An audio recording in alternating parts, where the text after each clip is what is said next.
Chapter 15. How to Outwit the 6 Ghosts of Fear. Take inventory of yourself as you read this closing chapter and find out how many of the ghosts are standing in your way before you can put any portion of this philosophy into successful use. Your mind must be prepared to receive it. The preparation is not difficult. It begins with study, analysis, and understanding of 3 enemies which you shall have to clear out. These are indecision, doubt, and fear. The sixth sense will never function while these 3 negatives, or any of them, remain in your mind. The members of this unholy trio are closely related. Where one is found, the other 2 are close at hand. Indecision is the seedling of fear. Remember this, as you read. Indecision crystallizes into doubt, the 2 blend and become fear. The blending process often is slow. This is one reason why these 3 enemies are so dangerous. They germinate and grow without their presence being observed. The remainder of this chapter describes an end which must be attained before philosophy, as a whole, can be put into practical use. It also analyzes a condition which has, but lately, reduced huge numbers of people to poverty, and it states a truth which must be understood by all who accumulate riches, whether measured in terms of money or a state of mind of far greater value than money. The purpose of this chapter is to turn the spotlight of attention upon the cause and the cure of the 6 basic fears. Before we can master an enemy, we must know its name, its habits, and its place of abode. As you read, analyze yourself carefully, and determine which, if any, of the 6 common fears have attached themselves to you. Do not be deceived by the habits of these subtle enemies. Sometimes they remain hidden in the subconscious mind, where they are difficult to locate, and still more difficult to eliminate. The 6 basic fears. There are 6 basic fears, with some combination of which every human suffers at one time or another. Most people are fortunate if they do not suffer from the entire 6. Named in the order of their most common appearance, they are the fear of poverty, the fear of criticism, the fear of ill health, the fear of loss of love of someone, the fear of old age, the fear of death. All other fears are of minor importance. They can be grouped under these 6 headings. The prevalence of these fears, as a curse to the world, runs in cycles. For almost 6 years, while the depression was on, we floundered in the cycle of fear of poverty. During the World War, we were in the cycle of fear of death. Just following the war, we were in the cycle of fear of ill health, as evidenced by the epidemic of disease which spread itself all over the world. Fears are nothing more than states of mind. One state of mind is subject to control and direction. Physicians, as everyone knows, are less subject to attack by disease than ordinary laymen, for the reason that physicians do not fear disease. Physicians, without fear or hesitation, have been known to physically contact hundreds of people daily, who were suffering from such contagious diseases as smallpox, without becoming infected. Their immunity against the disease consisted, largely, if not solely, in their absolute lack of fear. Man can create nothing which he does not first conceive in the form of an impulse of thought. Following this statement comes another of still greater importance, namely, man's thought impulses begin immediately to translate themselves into their physical equivalent, whether those thoughts are voluntary or are involuntary. Thought impulses which are picked up through the ether, by mere chance, thoughts which have been released by other minds, may determine one's financial, business, professional, or social destiny just as surely as do the thought impulses which one creates by intent and design. We are here laying the foundation for the presentation of a fact of great importance to the person who does not understand why some people appear to be lucky, while others of equal or greater ability, training, experience, and brain capacity seem destined to ride with misfortune. This fact may be explained by the statement that every human being has the ability to completely control his own mind. And with this control, obviously, every person may open his mind to the tramp thought impulses which are being released by other brains, or close the doors tightly and admit only thought impulses of his own choice. Nature has endowed man with absolute control over but one thing, and that is thought. This fact, coupled with the additional fact that everything which man creates begins in the form of a thought, leads one very near to the principle by which fear may be mastered. If it is true that all thought has a tendency to clothe itself in its physical equivalent, and this is true, beyond any reasonable room for doubt, it is equally true that thought impulses of fear and poverty cannot be translated into terms of courage and financial gain. The people of America began to think of poverty, following the Wall Street crash of 1929. Slowly, but surely that mass thought was crystallized into its physical equivalent, which was known as a depression. This had to happen, it is in conformity with the laws of nature. 1. The fear of poverty. There can be no compromise between poverty and riches. The two roads that lead to poverty and riches travel in opposite directions. If you want riches, you must refuse to accept any circumstance that leads toward poverty. The word, riches, is here used in its broadest sense, meaning financial, spiritual, mental and material estates. The starting point of the path that leads to riches is desire. In Chapter 1, you received full instructions for the proper use of desire. In this chapter, on fear, you have complete instructions for preparing your mind to make practical use of desire. Here, then, is the place to give yourself a challenge which will definitely determine how much of this philosophy you have absorbed. Here is the point at which you can turn prophet and foretell, accurately, what the future holds in store for you. If, after reading this chapter, you are willing to accept poverty, you may as well make up your mind to receive poverty. This is one decision you cannot avoid. If you demand riches, determine what form and how much will be required to satisfy you. You know the road that leads to riches. You have been given a road map which, if followed, will keep you on that road. If you neglect to make the start, or stop before you arrive, no one will be to blame but you. This responsibility is yours. No alibi will save you from accepting responsibility if you now fail or refuse to demand riches of life, because the acceptance calls for but one thing incidentally, the only thing you can control, and that is a state of mind. A state of mind is something that one assumes. It cannot be purchased, it must be created. Fear of poverty is a state of mind, nothing else. But it is sufficient to destroy one's chances of achievement in any undertaking, a truth which became painfully evident during the Depression. This fear paralyzes the faculty of reason, destroys the faculty of imagination, kills off self-reliance, undermines enthusiasm, discourages initiative, leads to uncertainty of purpose, encourages procrastination, wipes out enthusiasm and makes self-control an impossibility. It takes the charm from one's personality, destroys the possibility of accurate thinking, diverts concentration of effort. It masters persistence, turns the willpower into nothingness, destroys ambition, beclouds the memory and invites failure in every conceivable form. It kills love and assassinates the finer emotions of the heart, discourages friendship and invites disaster in 100 forms.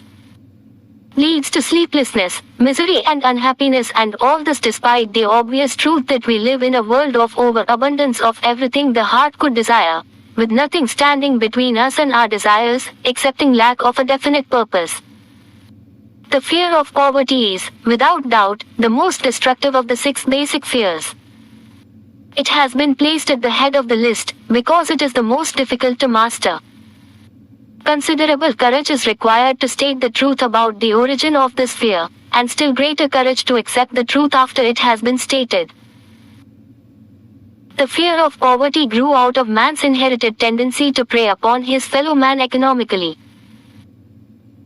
Nearly all animals lower than man are motivated by instinct, but their capacity to think is limited, therefore, they prey upon one another physically.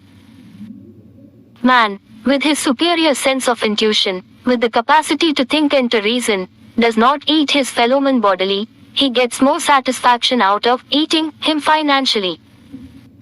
Man is so avaricious that every conceivable law has been passed to safeguard him from his fellow man. Of all the ages of the world, of which we know anything, the age in which we live seems to be one that is outstanding because of man's money madness. A man is considered less than the dust of the earth. Unless he can display a fat bank account, but if he has money, never mind how he acquired it, he is a king, or a big shot, he is above the law, he rules in politics, he dominates in business, and the whole world about him bows in respect when he passes. Nothing brings man so much suffering and humility as poverty. Only those who have experienced poverty understand the full meaning of this.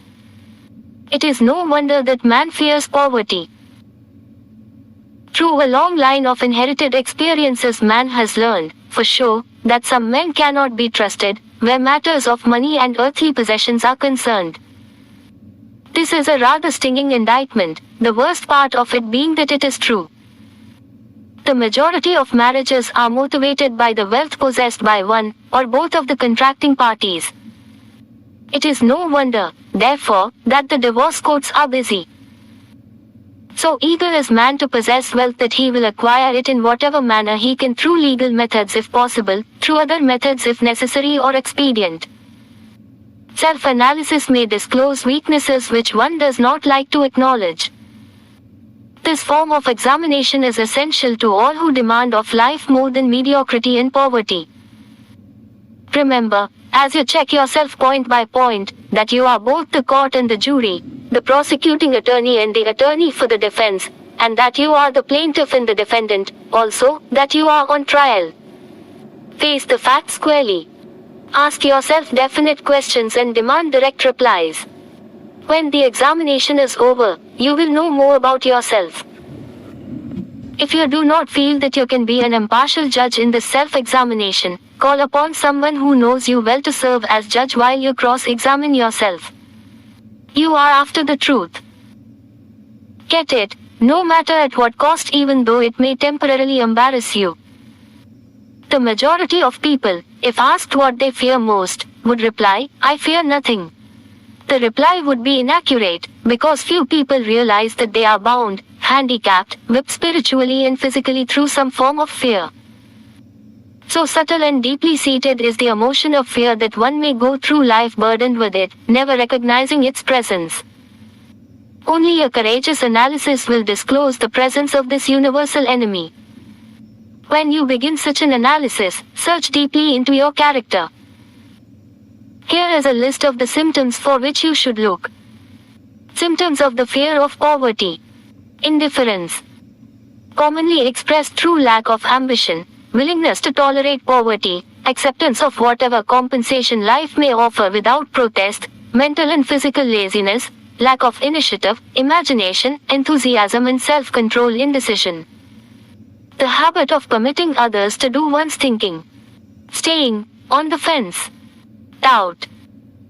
Generally expressed through alibis and excuses designed to cover up, explain away, or apologize for one's failures, sometimes expressed in the form of envy those who are successful, or by criticizing them. Worry. Usually expressed by finding fault with others. A tendency to spend beyond one's income, neglect of personal appearance, scowling and frowning, intemperance in the use of alcoholic drink, sometimes through the use of narcotics, nervousness, lack of poise, self-consciousness and lack of self-reliance. Overcaution. The habit of looking for the negative side of every circumstance, thinking and talking of possible failure instead of concentrating upon the means of succeeding. Knowing all the roads to disaster, but never searching for the plans to avoid failure. Waiting for the right time to begin putting ideas and plans into action, until waiting becomes a permanent habit. Remembering those who have failed and forgetting those who have succeeded. Seeing the hole in the donut but overlooking the donut. Pessimism, leading to indigestion, poor elimination, auto-intoxication, bad breath and bad disposition. Procrastination. The habit of putting off until tomorrow that which should have been done last year. Spending enough time in creating alibis and excuses to have done the job. This symptom is closely related to overcaution, doubt and worry. Refusal to accept responsibility when it can be avoided. Willingness to compromise rather than put up a stiff fight. Compromising with difficulties instead of harnessing and using them as stepping stones to advancement. Bargaining with life for a penny, instead of demanding prosperity, opulence, riches, contentment and happiness. Planning what to do if and when overtaken by failure, instead of burning all bridges and making retreat impossible. Weakness of, and often total lack of self-confidence, definiteness of purpose, self-control, initiative, enthusiasm, ambition, thrift and sound reasoning ability. Expecting poverty instead of demanding riches. Association with those who accept poverty instead of seeking the company of those who demand and receive riches. Money talks. Some will ask, why did you write a book about money? Why measure riches in dollars alone? Some will believe, and rightly so, that there are other forms of riches more desirable than money. Yes, there are riches which cannot be measured in terms of dollars. But there are millions of people who will say, give me all the money I need, and I will find everything else I want. The major reason why I wrote this book on how to get money is the fact that the world has but lately passed through an experience that left millions of men and women paralyzed with the fear of poverty. What this sort of fear does to one was well described by Westbrook Pegler, in the New York World Telegram, 𝗧. Money is only clamshells or metal discs or scraps of paper, and there are treasures of the heart and soul which money cannot buy. But most people, being broke, are unable to keep this in mind and sustain their spirits. When a man is down and out and, on the street, unable to get any job at all, something happens to his spirit which can be observed in the drop of his shoulders, the set of his hat, his walk and his gaze. He cannot escape a feeling of inferiority among people with regular employment, even though he knows they are definitely not his equals in character, intelligence or ability. These people, even his friends, feel, on the other hand, a sense of superiority and regard him, perhaps unconsciously, as a casualty. He may borrow for a time, but not enough to carry on in his accustomed way, and he cannot continue to borrow very long. But borrowing in itself, when a man is borrowing merely to live, is a depressing experience, and the money lacks the power of earned money to revive his spirits. Of course, none of this applies to bums or habitual ne'er-do-wells, but only to men of normal ambitions and self-respect. Women conceal despair. Women in the same predicament must be different. We somehow do not think of women at all in considering the down and outers. They are scarce in the breadlines, they rarely are seen begging on the streets, and they are not recognizable in crowds by the same plain signs which identify busted men. Of course, I do not mean the shuffling hags of the city streets who are the opposite number of the confirmed male bums. I mean reasonably young, decent and intelligent women. There must be many of them, but their despair is not apparent. Maybe they kill themselves. When a man is down and out, he has time on his hands for brooding. He may travel miles to see a man about a job and discover that the job is filled or that it is one of those jobs with no base pay but only a commission on the sale of some useless knick-knack which nobody would buy, except out of pity. Turning that down, he finds himself back on the street with nowhere to go but just anywhere. So he walks and walks. He gazes into store windows at luxuries which are not for him and feels inferior and gives way to people who stop to look with an active interest. He wanders into the railroad station or puts himself down in the library to ease his legs and soak up a little heat, but that isn't looking for a job, so he gets going again. He may not know it, but his aimlessness would give him away even if the very lines of his figure did not. He may be well dressed in the clothes left over from the days when he had a steady job, but the clothes cannot disguise the droop. Money makes difference. He sees thousands of other people, bookkeepers or clerks or chemists or wagon hands, busy at their work and envies them from the bottom of his soul. They have their independence, their self-respect and manhood, and he simply cannot convince himself that he is a good man, too, though he argues it out and arrive at a favorable verdict hour after hour. It is just money which makes this difference in him. With a little money he would be himself again. Some employers take the most shocking advantage of people who are down and out. The agencies hang out little colored cards offering miserable wages to busted men minus $12 a week, $15 a week, an $18 a week job as a plum, and anyone with $25 a week to offer does not hang the job in front of an agency on a colored card. I have a want ad clipped from a local paper demanding a clerk, a good, clean penman, to take telephone orders for a sandwich shop from 11 a.m. to 2 p.m. for $8 a month, not $8 a week but $8 a month. The ad says also, backcourt state religion. Can you imagine the brutal effrontery of anyone who demands a good, clean penman for 11 cents an hour inquiring into the victim's religion? But that is what busted people are offered. 2. The fear of criticism. Just how man originally came by this fear, no one can state definitely, but one thing is certain, he has it in a highly developed form. Some believe that this fear made its appearance around the time that politics became a profession. Others believe it can be traced to the age when women first began to concern themselves with styles in wearing apparel. This author, being neither a humorist nor a prophet, is inclined to attribute the basic fear of criticism to that part of man's inherited nature which prompts him not only to take away his fellowman's goods and wares, but to justify his action by criticism of his fellowman's character. It is a well-known fact that a thief will criticize the man from whom he steals, that politicians seek office, not by displaying their own virtues and qualifications, but by attempting to besmirch their opponents. The fear of criticism takes on many forms, the majority of which are petty and trivial. Bald-headed men, for example, are bald for no other reason than their fear of criticism. Heads become bald because of the tight-fitting bands of hats which cut off the circulation from the roots of the hair. Men wear hats, not because they actually need them, but mainly because everyone is doing it.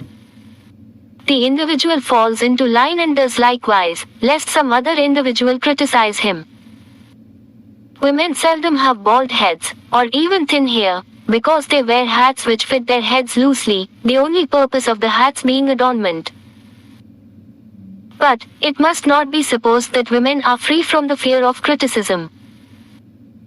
If any woman claims to be superior to man with reference to this fear, ask her to walk down the street wearing a hat of the vintage of 1890. The astute manufacturers of clothing have not been slow to capitalize this basic fear of criticism, with which all mankind has been cursed. Every season the styles in many articles of wearing apparel change. Who establishes the styles? Certainly not the purchaser of clothing, but the manufacturer. Why does he change the styles so often? The answer is obvious. He changes the styles so he can sell more clothes. For the same reason the manufacturers of automobiles, with a few rare and very sensible exceptions, change styles of models every season. No man wants to drive an automobile which is not of the latest style, although the older model may actually be the better car. We have been describing the manner in which people behave under the influence of fear of criticism as applied to the small and petty things of life.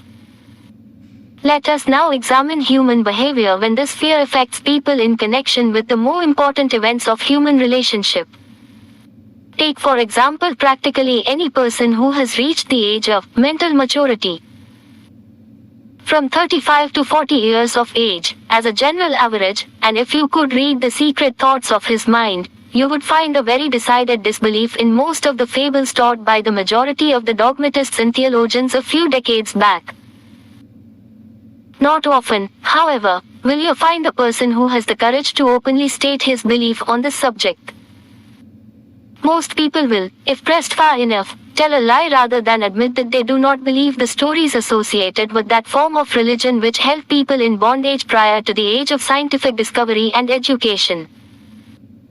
Why does the average person, even in this day of enlightenment, shy away from denying his belief in the fables which were the basis of most of the religions a few decades ago? The answer is, because of the fear of criticism. Men and women have been burned at the stake for daring to express disbelief in ghosts. It is no wonder we have inherited a consciousness which makes us fear criticism.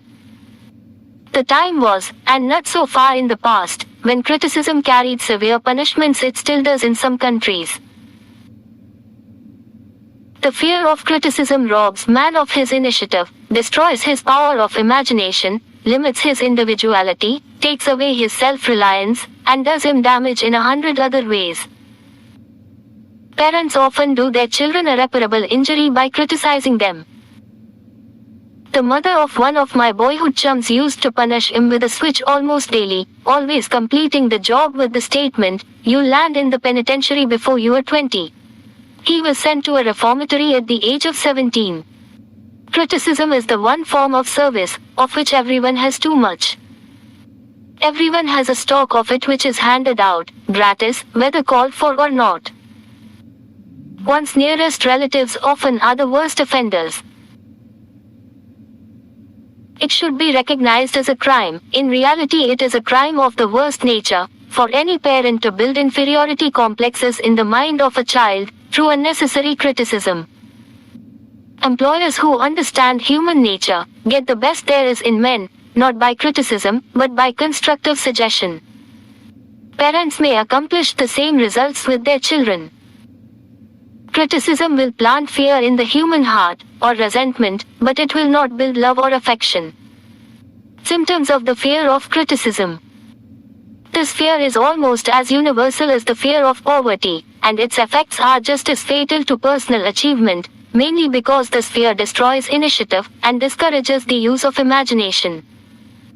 The major symptoms of the fear are self-consciousness, generally expressed through nervousness, timidity in conversation and in meeting strangers, awkward movement of the hands and limbs, shifting of the eyes. Lack of poise, expressed through lack of voice control, nervousness in the presence of others, poor posture of body, poor memory. Personality, lacking in firmness of decision, personal charm, and ability to express opinions definitely. The habit of sidestepping issues instead of meeting them squarely. Agreeing with others without careful examination of their opinions. Inferiority complex. The habit of expressing self-approval by word of mouth and by actions, as a means of covering up a feeling of inferiority. Using big words to impress others, often without knowing the real meaning of the words. Imitating others in dress, speech and manners. Boasting of imaginary achievements. This sometimes gives a surface appearance of a feeling of superiority. Extravagance. The habit of trying to keep up with the Joneses, spending beyond one's income. Lack of initiative. Failure to embrace opportunities for self-advancement, fear to express opinions, lack of confidence in one's own ideas, giving evasive answers to questions asked by superiors, hesitancy of manner and speech, deceit in both words and deeds. Lack of ambition. Mental and physical laziness. Lack of self-assertion. Slowness in reaching decisions. Easily influenced by others. The habit of criticizing others behind their backs and flattering them to their faces. The habit of accepting defeat without protest, quitting an undertaking when opposed by others, suspicious of other people without cause, lacking in tactfulness of manner and speech, unwillingness to accept the blame for mistakes. 3. The fear of ill health. This fear may be traced to both physical and social heredity. It is closely associated, as to its origin, with the causes of fear of old age and the fear of death, because it leads one closely to the border of terrible worlds, of which man knows not, but concerning which he has been taught some discomforting stories. The opinion is somewhat general, also, that certain unethical people engaged in the business of selling health have had not a little to do with keeping alive the fear of ill health. In the main, man fears ill health because of the terrible pictures which have been planted in his mind of what may happen if death should overtake him. He also fears it because of the economic toll which it may claim. A reputable physician estimated that 75% of all people who visit physicians for professional service are suffering with hypochondria, imaginary illness. It has been shown most convincingly that the fear of disease, even where there is not the slightest cause for fear, often produces the physical symptoms of the disease feared. Powerful and mighty is the human mind. It builds or it destroys. Playing upon this common weakness of fear of ill health, dispensers of patent medicines have reaped fortunes. This form of imposition upon credulous humanity became so prevalent some 20 years ago that Collier's Weekly magazine conducted a bitter campaign against some of the worst offenders in the patent medicine business. During the flu epidemic which broke out during the World War, the mayor of New York City took drastic steps to check the damage which people were doing themselves through their inherent fear of ill health. He called in the newspaper men and said to them, "Gentlemen, I feel it necessary to ask you not to publish any scare headlines concerning the flu epidemic. Unless you cooperate with me, we will have a situation which we cannot control." The newspapers quit publishing stories about the flu, and within 1 month the epidemic had been successfully checked. Through a series of experiments conducted some years ago, it was proved that people may be made ill by suggestion.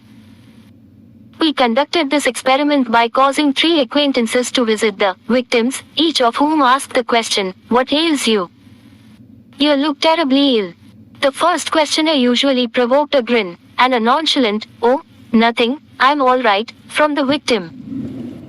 The second questioner usually was answered with the statement, "I don't know exactly, but I do feel badly."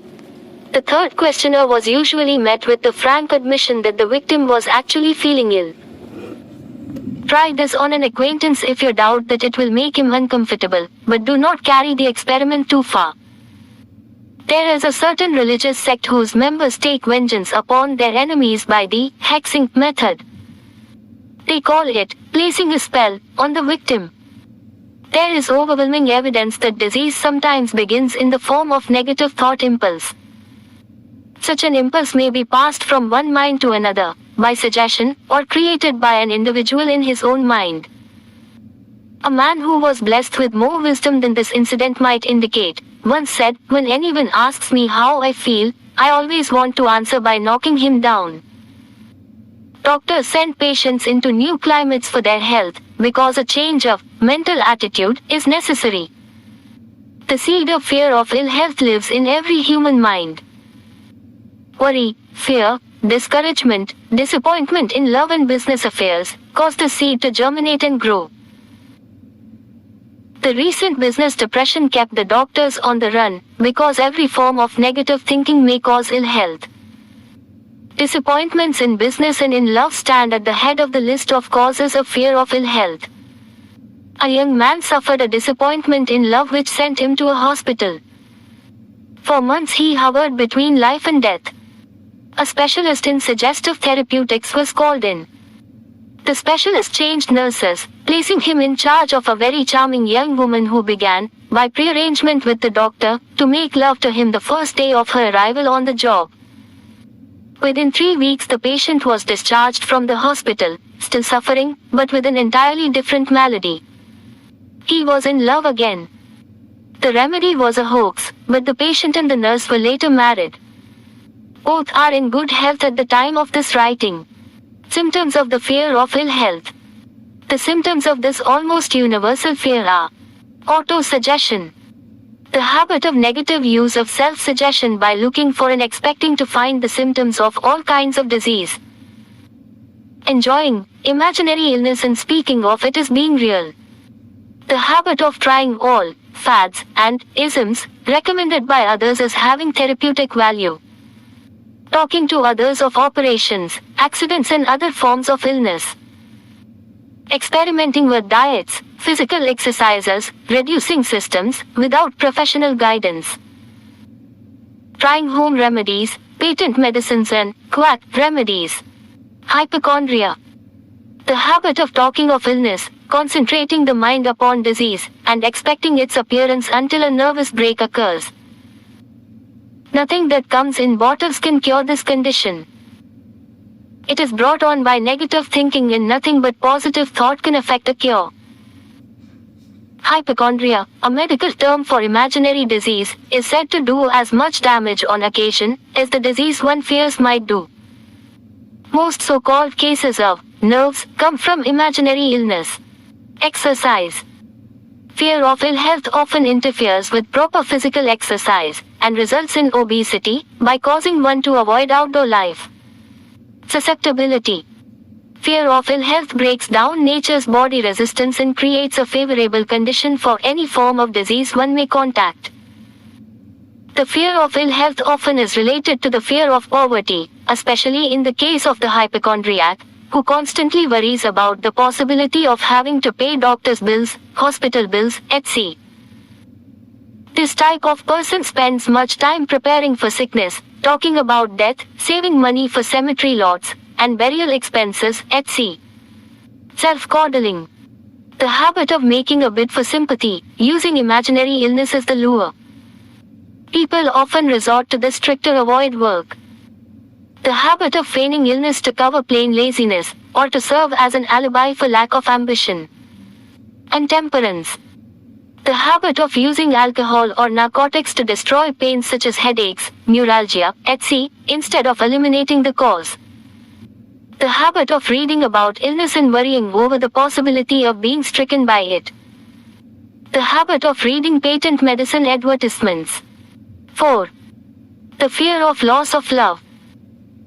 The original source of this inherent fear needs but little description, because it obviously grew out of man's polygamous habit of stealing his fellow man's mate, and his habit of taking liberties with her whenever he could. Jealousy, and other similar forms of dementia precox grow out of man's inherited fear of the loss of love of someone. This fear is the most painful of all the 6 basic fears. It probably plays more havoc with the body and mind than any of the other basic fears, as it often leads to permanent insanity.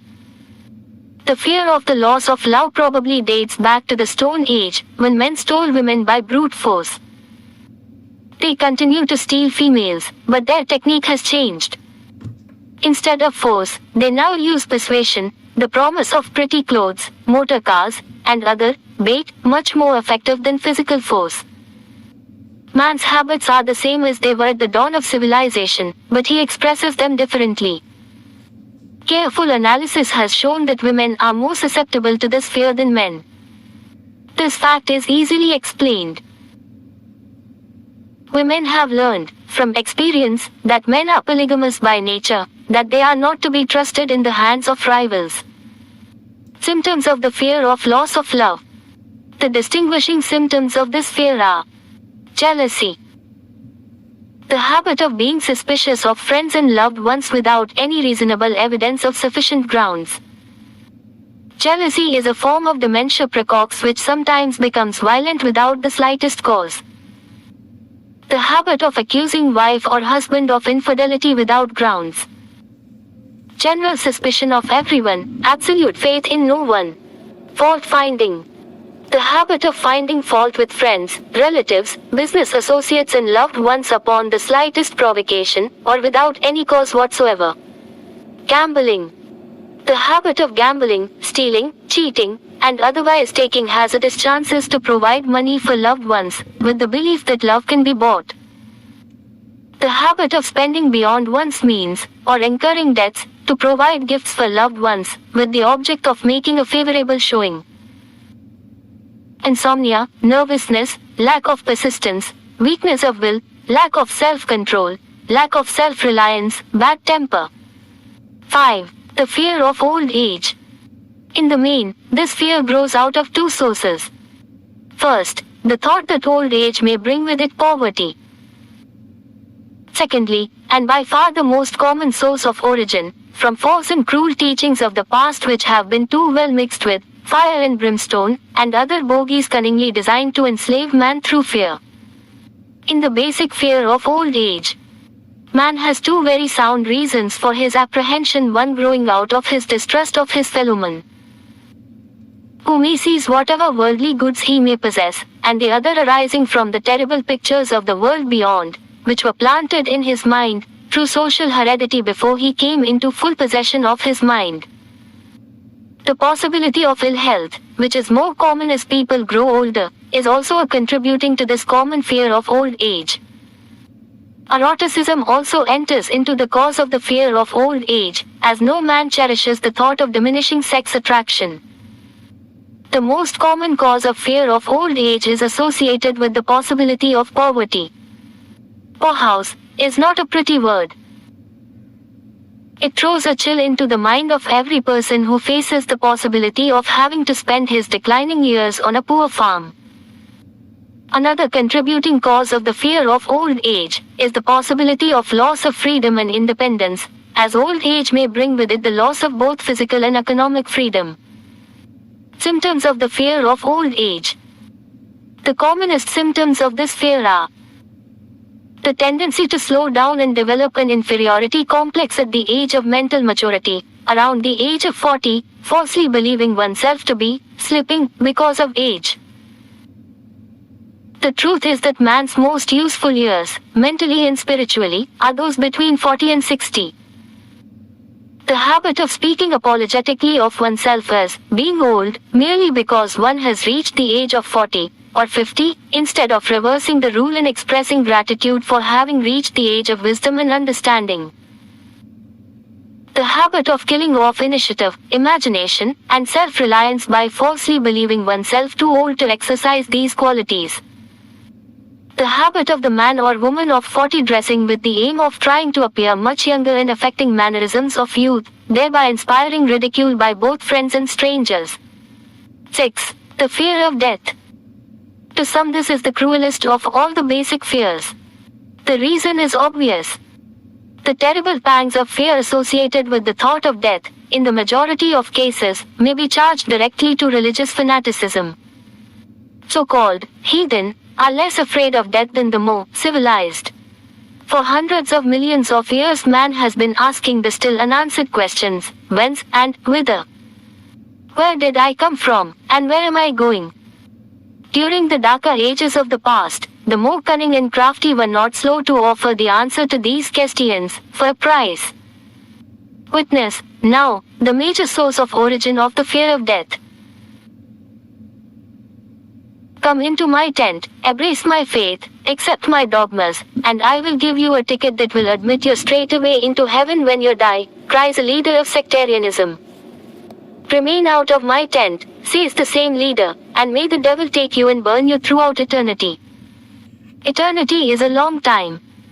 Fire is a terrible thing. The thought of eternal punishment, with fire, not only causes man to fear death, it often causes him to lose his reason. It destroys interest in life and makes happiness impossible. During my research, I reviewed a book entitled A Catalogue of the Gods, in which were listed the 30,000 gods which man has worshipped. Think about it. 30,000 of them, represented by everything from a crawfish to a man. It is little wonder that men have become frightened at the approach of death. While the religious leader may not be able to provide safe conduct into heaven.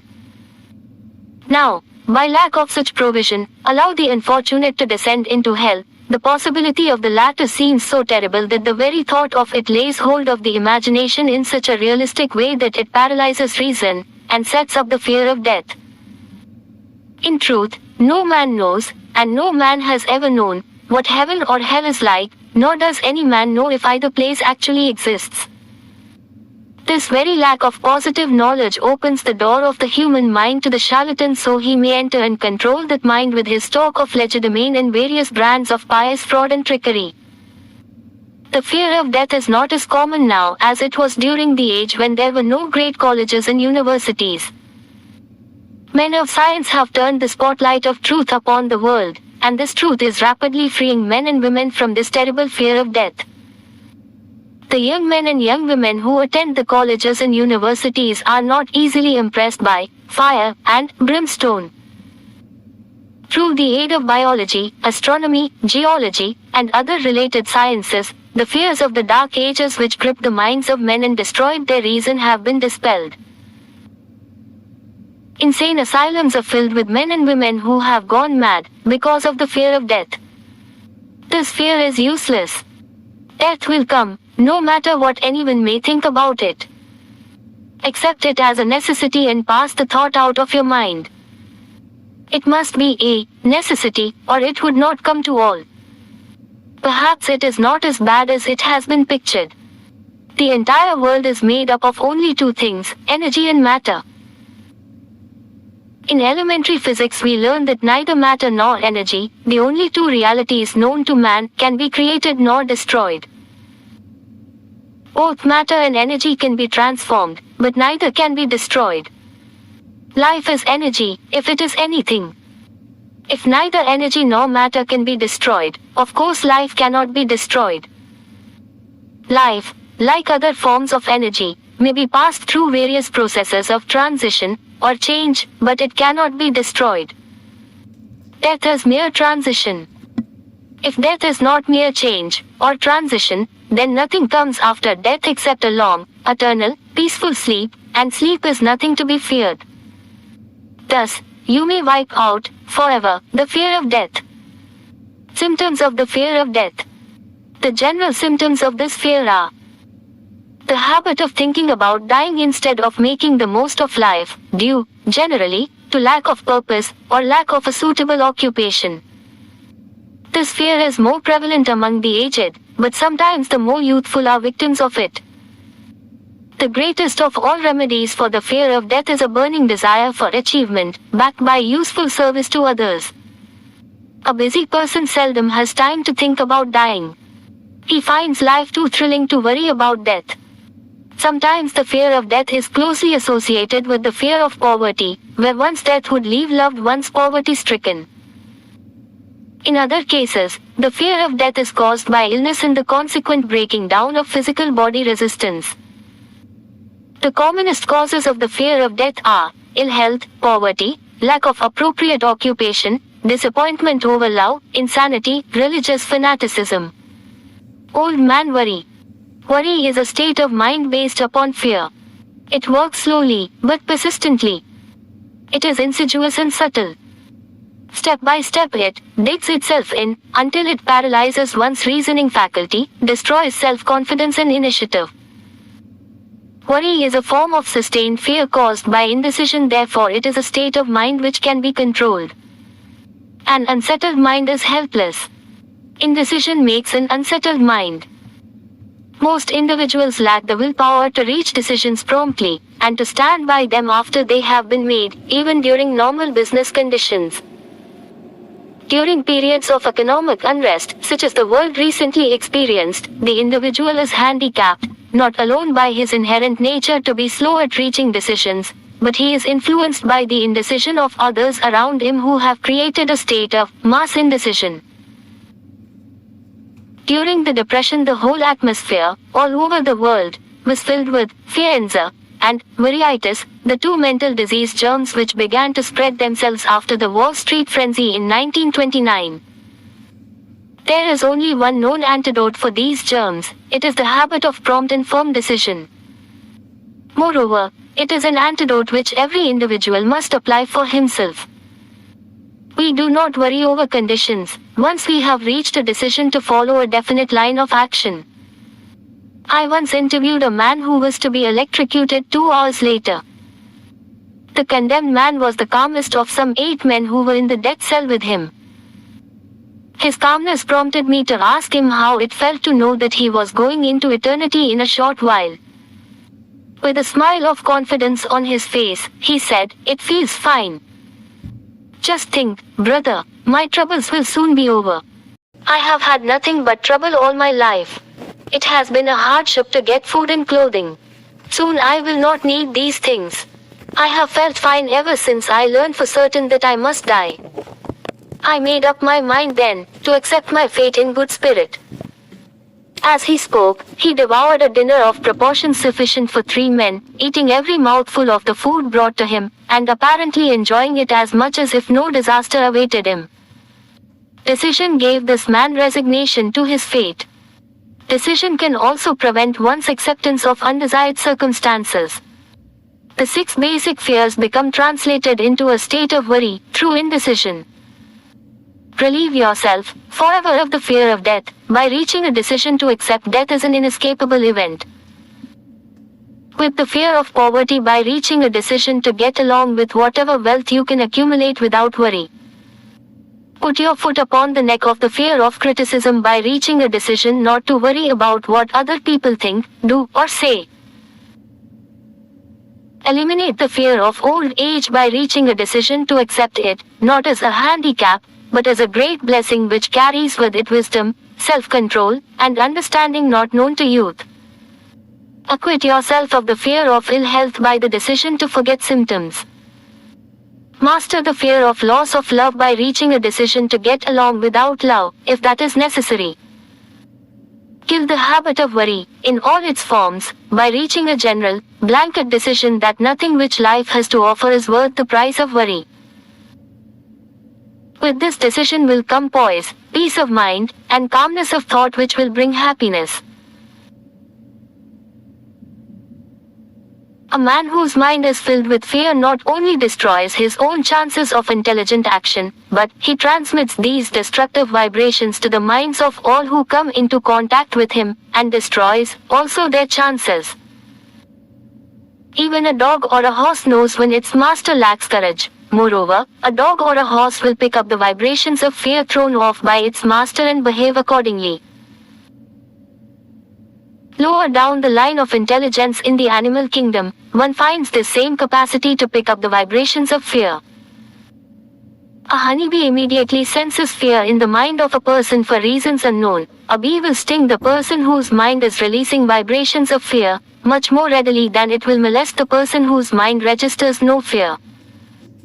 The vibrations of fear pass from one mind to another just as quickly and as surely as the sound of the human voice passes from the broadcasting station to the receiving set of a radio and by the self-same medium. Mental telepathy is a reality. Thoughts pass from one mind to another, voluntarily, whether or not this fact is recognized by either the person releasing the thoughts, or the persons who pick up those thoughts. The person who gives expression by word of mouth to negative or destructive thoughts is practically certain to experience the results of those words in the form of a destructive kickback. The release of destructive thought impulses, alone, without the aid of words, produces also a kickback in more ways than one. First of all, and perhaps most important to be remembered, the person who releases thoughts of a destructive nature must suffer damage through the breaking down of the faculty of creative imagination.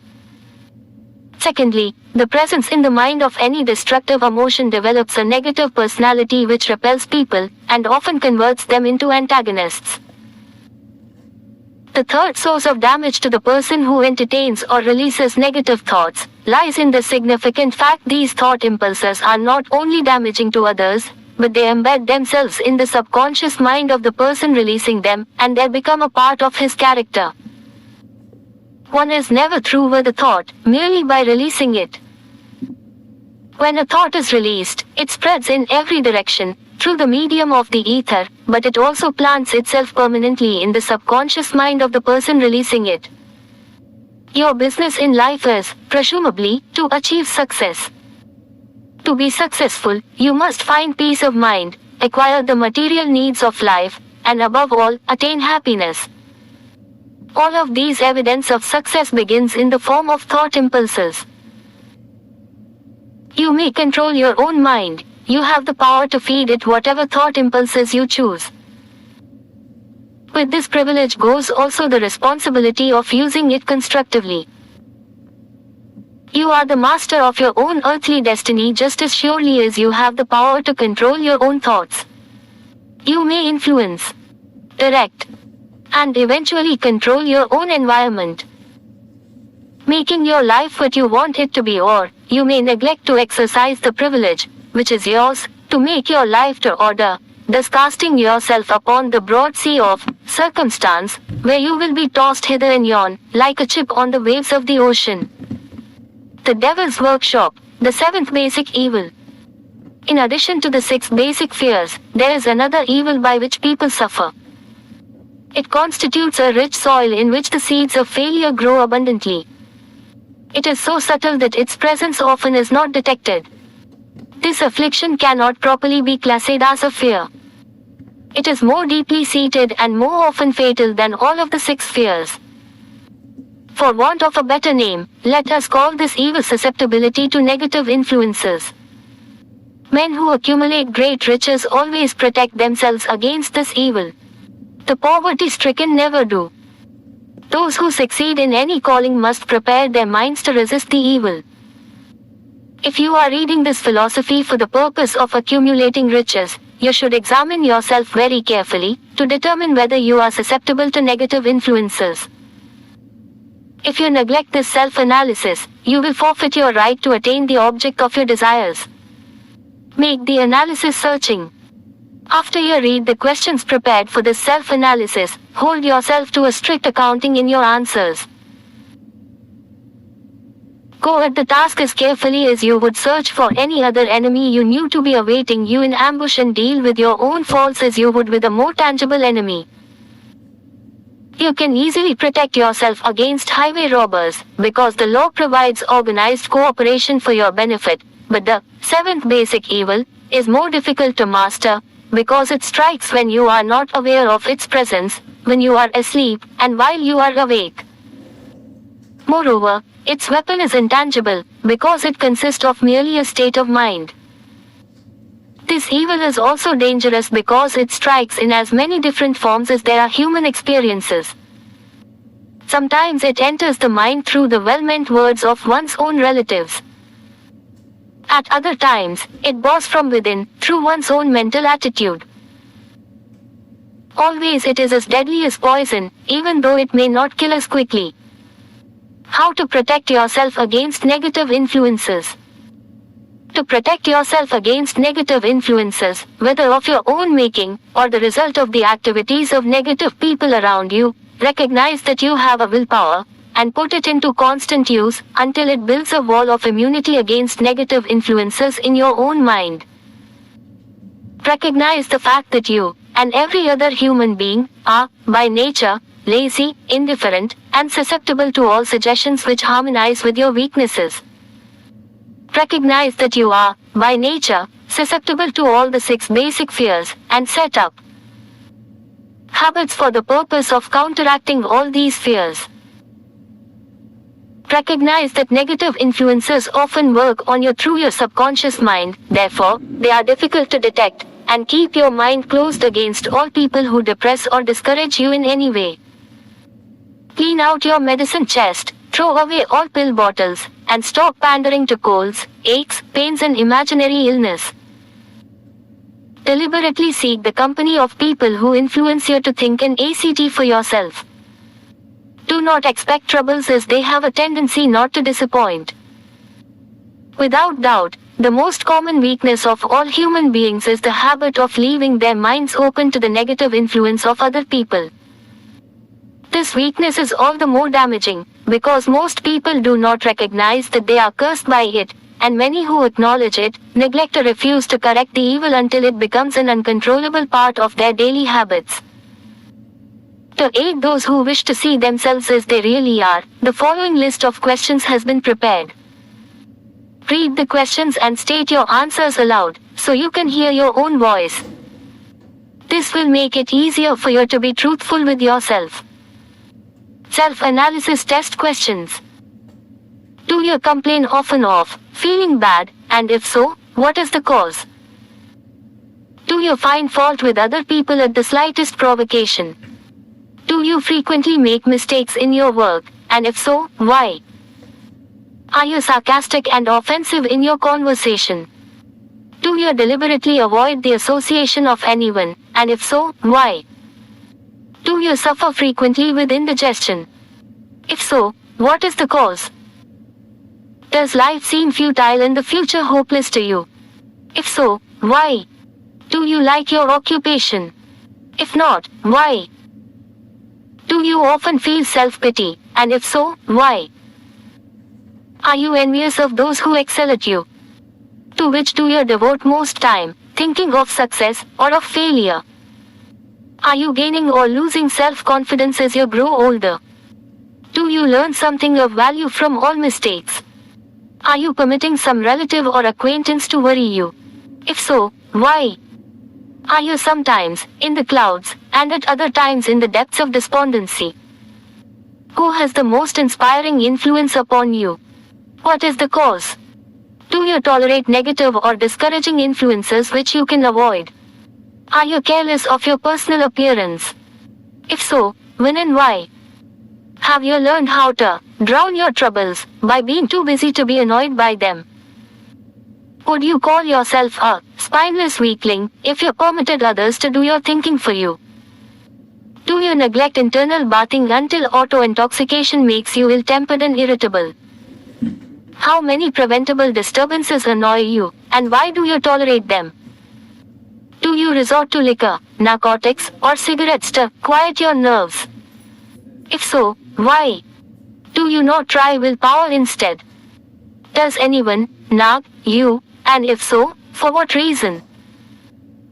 Do you have a definite major purpose, and if so, what is it, and what plan have you for achieving it? Do you suffer from any of the 6 basic fears? If so, which ones? Have you a method by which you can shield yourself against the negative influence of others? Do you make deliberate use of autosuggestion to make your mind positive? Which do you value most, your material possessions, or your privilege of controlling your own thoughts? Are you easily influenced by others, against your own judgment? Has today added anything of value to your stock of knowledge or state of mind? Do you face squarely the circumstances which make you unhappy, or sidestep the responsibility? Do you analyze all mistakes and failures and try to profit by them, or do you take the attitude that this is not your duty?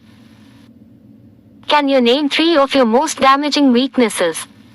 What are you doing to correct them? Do you encourage other people to bring their worries to you for sympathy? Do you choose, from your daily experiences, lessons or influences which aid in your personal advancement? Does your presence have a negative influence on other people as a rule? What habits of other people annoy you most? Do you form your own opinions or permit yourself to be influenced by other people? Have you learned how to create a mental state of mind with which you can shield yourself against all discouraging influences? Does your occupation inspire you with faith and hope? Are you conscious of possessing spiritual forces of sufficient power to enable you to keep your mind free from all forms of fear? Does your religion help you to keep your own mind positive? Do you feel it your duty to share other people's worries? If so, why? If you believe that birds of a feather flock together, what have you learned about yourself by studying the friends whom you attract? What connection, if any, do you see between the people with whom you associate most closely, and any unhappiness you may experience? Could it be possible that some person whom you consider to be a friend is, in reality, your worst enemy, because of his negative influence on your mind? By what rules do you judge who is helpful and who is damaging to you? Are your intimate associates mentally superior or inferior to you? How much time out of every 24 hours do you devote to A. Your occupation, B. Sleep, C. Play and relaxation, D. Acquiring useful knowledge, A. Plain waste. Who among your acquaintances A. encourages you most, B. cautions you most, C. discourages you most, D. helps you most in other ways? What is your greatest worry? Why do you tolerate it? When others offer you free, unsolicited advice, do you accept it without question, or analyze their motive? What, above all else, do you most desire? Do you intend to acquire it? Are you willing to subordinate all other desires for this one? How much time daily do you devote to acquiring it? Do you change your mind often? If so, why? Do you usually finish everything you begin? Are you easily impressed by other people's business or professional titles, college degrees, or wealth? Are you easily influenced by what other people think or say of you? Do you cater to people because of their social or financial status? Whom do you believe to be the greatest person living? In what respect is this person superior to yourself? How much time have you devoted to studying and answering these questions? At least one day is necessary for the analysis and the answering of the entire list. If you have answered all these questions truthfully, you know more about yourself than the majority of people. Study the questions carefully, come back to them once each week for several months, and be astounded at the amount of additional knowledge of great value to yourself you will have gained by the simple method of answering the questions truthfully. If you are not certain concerning the answers to some of the questions, seek the counsel of those who know you well, especially those who have no motive in flattering you and see yourself through their eyes. The experience will be astonishing. You have absolute control over but one thing, and that is your thoughts. This is the most significant and inspiring of all facts known to man. It reflects man's divine nature. This divine prerogative is the sole means by which you may control your own destiny. If you fail to control your own mind, you may be sure you will control nothing else. If you must be careless with your possessions, let it be in connection with material things. Your mind is your spiritual estate. Protect and use it with the care to which divine royalty is entitled. You were given a willpower for this purpose. Unfortunately, there is no legal protection against those who, either by design or ignorance, poison the minds of others by negative suggestions. This form of destruction should be punishable by heavy legal penalties, because it may and often does destroy one's chances of acquiring material things which are protected by law. Men with negative minds tried to convince Thomas A. Edison that he could not build a machine that would record and reproduce the human voice, because, they said, no one else had ever produced such a machine. Edison did not believe them. He knew that the mind could produce anything the mind could conceive and believe, and that knowledge was the thing that lifted the great Edison above the common herd. Men with negative minds told F.W. Woolworth he would go broke trying to run a store on 5 and 10 cent sales. He did not believe them. He knew that he could do anything, within reason, if he backed his plans with faith.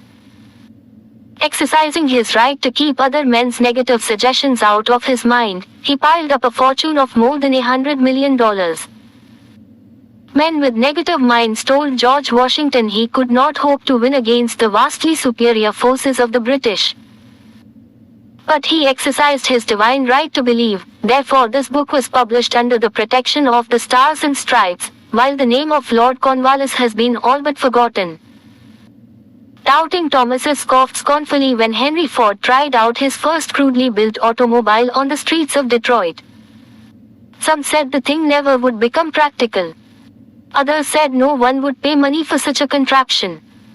Ford said, "I'll belt the earth with dependable motor cars," and he did.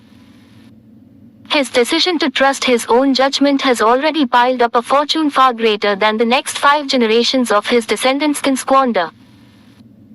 For the benefit of those seeking vast riches, let it be remembered that practically the sole difference between Henry Ford and a majority of the more than 100,000 men who work for him, is this: Ford has a mind and controls it, the others have minds which they do not try to control.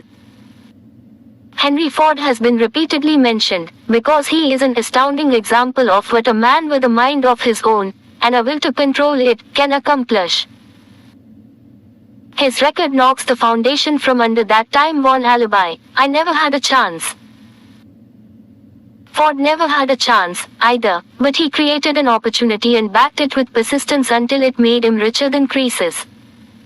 Mind control is the result of self-discipline and habits.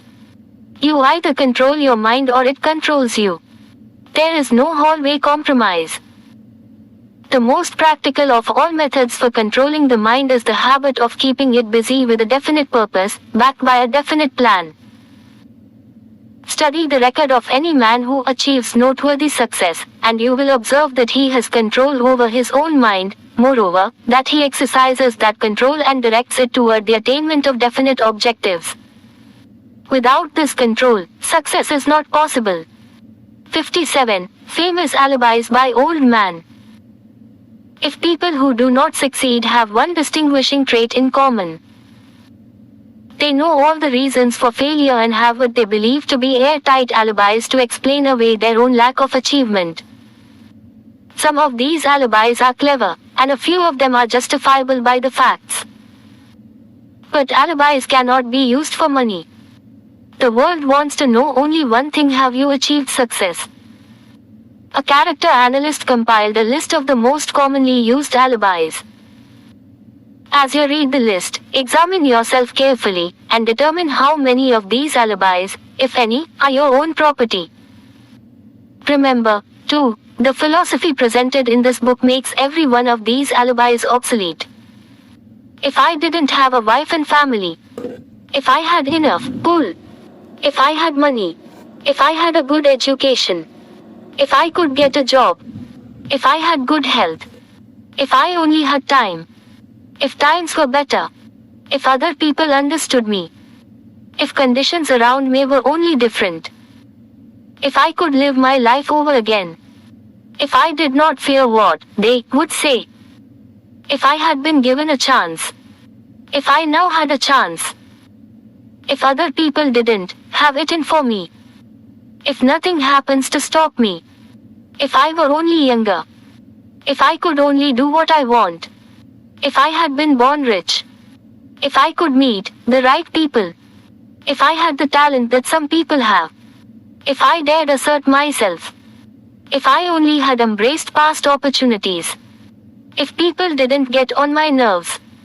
if I didn't have to keep house and look after the children, if I could save some money, if the boss only appreciated me, if I only had somebody to help me, if my family understood me, if I lived in a big city, if I could just get started, if I were only free, if I had the personality of some people, if I were not so fat, if my talents were known, if I could just get a break, if I could only get out of debt, if I hadn't failed, if I only knew how, if everybody didn't oppose me, if I didn't have so many worries, if I could marry the right person, if people weren't so dumb, if my family were not so extravagant, if I were sure of myself, if luck was not against me, if I had not been born under the wrong star, if it were not true, what is to be will be,